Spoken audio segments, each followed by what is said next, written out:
So President Trump went out on the campaign trail. This is back in 2017, I believe. And he was holding a rally in Montana. And he suggested that he would give her $1 million if she could prove her Native American ancestry.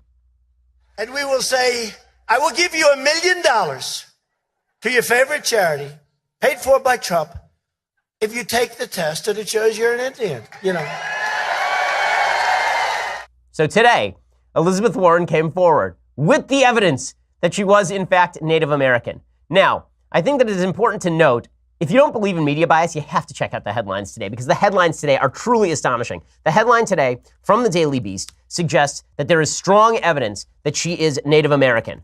Okay, it says, this is the actual title. Elizabeth Warren DNA test reveals Native American ancestry. Her claims to indigenous heritage had been ridiculed by Trump. CNN had a headline about Elizabeth Warren. Same thing. He says, Trump offered $1 million. Now he says, who cares?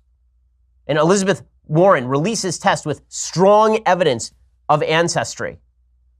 And then analysis, why Elizabeth Warren is #1 in our new 2020 ranking. So CNN obviously has a pretty strong agenda here. So what this would suggest, if you just read those headlines, is she took a DNA test and it found that a great-grandparent was Native American or something.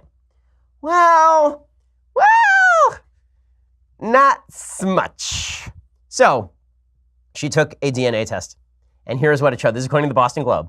The analysis of Warren's DNA was done by Carlos Bustamante, a Stanford University professor and expert in the field who won a 2010 MacArthur Fellowship, also known as a Genius Grant, for his work on tracking population migration via DNA analysis. He concluded that the vast majority of Warren's ancestry is European, but he added that the results strongly support the existence of an unadmixed Native American ancestor. So what exactly does that mean? Here's what it means. Bustamante calculated that Warren's pure Native American ancestor appears in her family tree in the range of 6 to 10 generations ago. 6 to 10 generations ago. In other words, her actual Native American ancestor could be Pocahontas. Yeah, it takes you back like 200 years. That's just to be straight about this. Her claim that she has Native American ancestry was that her mom was so Native American that she was discriminated against by her dad's family. That is not the same thing as her great grandparent, minimum, was Native American. Not the same thing at all. And by the way, that is not the outer limit of the test. The test shows that at best, she was a 6th generation Native American. At worst, it's 10th, which would mean that she had an ancestor, her great grandparent, who was Native American. Okay, the best part of this Boston Globe story, it's really spectacular. So it says, the inherent imprecision of the 6-page DNA analysis could provide fodder for Warren's critics. You think? If her great-grandmother was Native American, that puts her at 132nd American Indian.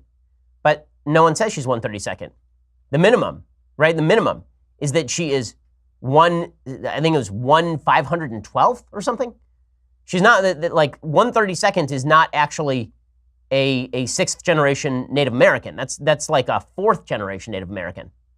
In any case, the report includes the possibility that she is just 1/1024th Native American if the ancestor is 10 generations back. 1/1024th. I love this. So here's the even better part. To make up for the dearth of Native American ancestry, DNA, Bustamante used samples from Mexico, Peru, and Colombia to stand in for Native American. So in other words, he didn't use like Cherokee DNA to match her up. He used Mexican, Peruvian, and Colombian DNA to match up. So what it really shows is that she's 1/1024th Mexican, Peruvian, or Colombian. So awesome. Awesome. I love this. It says, Warren has 12 times more Native American blood than a white person from Great Britain and 10 times more than a white person from Utah, the report found. Well, there's only one problem with that. What the actual study shows that the average American in the United States, of any race, the average American in the United States is 0.18% Native American. Okay, that is what, and by the way, you're not accepted as a Native American in a Native American tribe unless you are at least 1/16th Native American, meaning that you had a great-grandparent who was Native American. So we are now going back 10 generations to try and claim that she is a Native American because she claimed, I guess, at University of Pennsylvania Native American heritage and all the rest. She is 0.009% Native American. And she is bragging about this, right? This is her claim. And the media are saying, well, this should put this thing to bed. This should put it to bed. That is not what she said. That's not what she said at all. At all. It's spectacular. She's 99.999% white. Matt Walsh has a good tweet about this. He says, after finding out that Warren is a staggering 99.999% white, Richard Spencer is expected to endorse her for president. Exactly. Oh, I love it so much. I love it so much. So, by the way, according to science, just want to get this straight. According to science, if you are 1,024th Native American, that is strong evidence of Native American ancestry. If you have 2 X chromosomes, this doesn't mean you're a woman. Hey, that's according to the media. This is science, people. This isn't politics, it's science. So I have suggested publicly, as others have done, I'm not the only one, or probably the first person to have suggested this, President Trump should not give $1 million to Elizabeth Warren. He should give her 1/1024th of $1 million. He should sign her a $900 check, because that's how Native American she is. It's so good. And he should print it out at a giant Publishers Clearinghouse check. And he should sign it to Elizabeth Warren.